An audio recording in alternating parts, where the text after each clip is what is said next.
If you don't have these email flows set up for your business, then you are missing out on money that you could essentially be making in your sleep. So email flow number 1 is the welcome series. This is basically your chance to make an amazing first impression. When someone joins your email list, whether they've made a purchase or not, this very much just introduces them to your brand and sets the tone. It should include a welcome email, which is very much in your brand's tone of voice and basically introducing your brand. I'd also argue it should have a bestseller or service introduction. Remember that there is a real paradox of choice when it comes to your business. So you might know what the difference between your 300 products is, but likely when someone's just been introduced to your brand, they just want to know what the best sellers are so that they can actually test your brand that way. And you probably want them to as well, because your best sellers are your best sellers for a reason and therefore are more likely to convert into repeat custom. I would also recommend that about 5 days after the welcome, you have a light encouragement to purchase. So maybe with a discount or an offer of some form. Also for email sign up in the first place, best practice for direct to consumer is to offer a welcome discount. Email is an incredibly important list to build. I remember listening to a Shopify podcast on this, and they pretty much said that for the majority of businesses, there was very little difference between a 10 and 15% discount in terms of how many people actually signed up. So email flow number 2 is an abandoned cart recovery flow. This one is an absolute must-have because people get distracted, they leave things behind. With this flow, you essentially remind them gently about what they left in their cart, and you give them an easy little nudge to complete their purchase without having to go through your website again and remake their cart. I would recommend that the first email goes out just about an hour after they've left the site. Just a gentle, hey, you left something behind, will do you very well. Next, I'd actually recommend that you remind them why your products are worth it, like why they should actually check out. So you can tell them some benefits, USPs, customer reviews, and if they still haven't checked out 2 emails down the line, then a time-sensitive discount or a similar incentive is a great way to close the deal. Remember that these people who have created a basket have intent. They, at one point during their day when they were on your site, thought, I could buy this. So it's really about recovering those almost sales and turning them into actual sales. This next one is similar but slightly less obvious. It is the browse, abandon, recovery flow. This basically means that they came to your site, they didn't add anything to cart, but they were there. So this flow is a slightly less warm lead. So you basically want to say, hey, we saw you having a look. This is why you should come back. I would recommend that the first email showcases what they were looking at, maybe with a light sell on it. And the second, I would recommend to follow up actually with social proof. So customer reviews, related product recommendations, maybe even a bestsellers breakdown. Because remember, technically, if someone's presented 15 options versus 2 options, they are less likely to get anything at all with 15 options, more likely to get something if there are just 2 options. So how about you break that down for them into a bestsellers recommendation or similar product recommendation so that they are much more likely to check out. I would finally offer a small purchase incentive to drive that checkout. But really this entire flow is kind of that point where if you were in a physical shop, a shop assistant would come up to you and say, hi, can I help you? Like, can I clarify anything with you? Can I explain the different fit to you? Whatever that might be. That actually sometimes makes a huge difference. You just need a little bit of help. So number 4 is absolutely essential for your marketing. It is a post-purchase review driver. This flow is so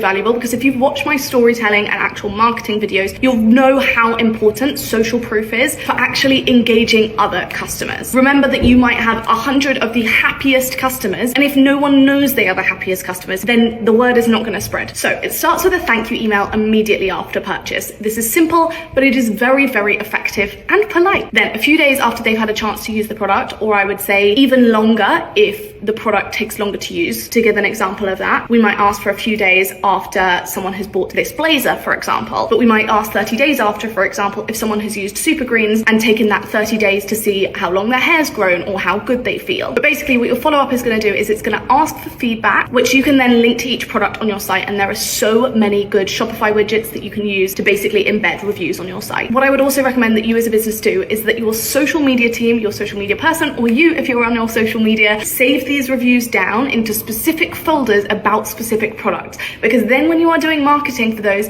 you can both take inspiration from them. So it might be someone being like, this is the best thing I've ever used for XYZ, and you use that as the hook of your video, or you're just doing a push on Instagram stories and you think, oh, this would be great to attach a review to. Then email flow number 5 is the repurchase reminder flow. This is absolutely perfect for products that need regular replenishment especially. So I would recommend that the first email goes out based on the product's usage cycle, and this is just reminding customers to restock. So for example, if you have a supplement that takes 30 days to use the bag and you're meant to be using it every day, I'd send it out a week before that 30 days is up, or 2 weeks before if your shipping takes 2 weeks. But you're basically just reminding customers that it is time to restock, making it easy for them and easier for you. I would actually follow up with people who haven't purchased at this point, and you really want to highlight the benefits of consistency and regular use. So you might have a supplement, for example, that you sell in 30-day bags or 30-serving bags, and it usually takes about 6 weeks to see a result. You really want to encourage them just to push that 2 weeks more of regular use to actually get the full benefit. And just remember, this comes under the same umbrella of the fact that like you know so much about your product and what makes it good and how it makes it good.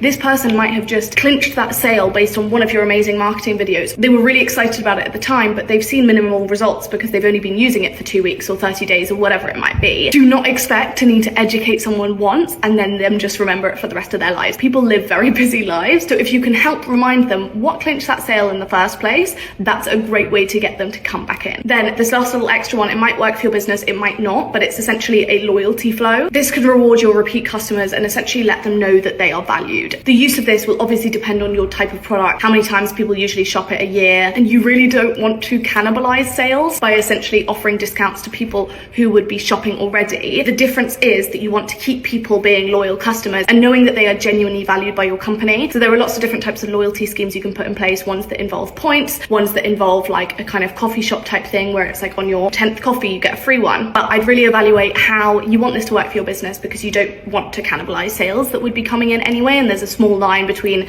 thanking people and making sure people know that they are appreciated as customers, and also those people already knowing it is very much worth it, which is why they've shopped with you 6 times this year.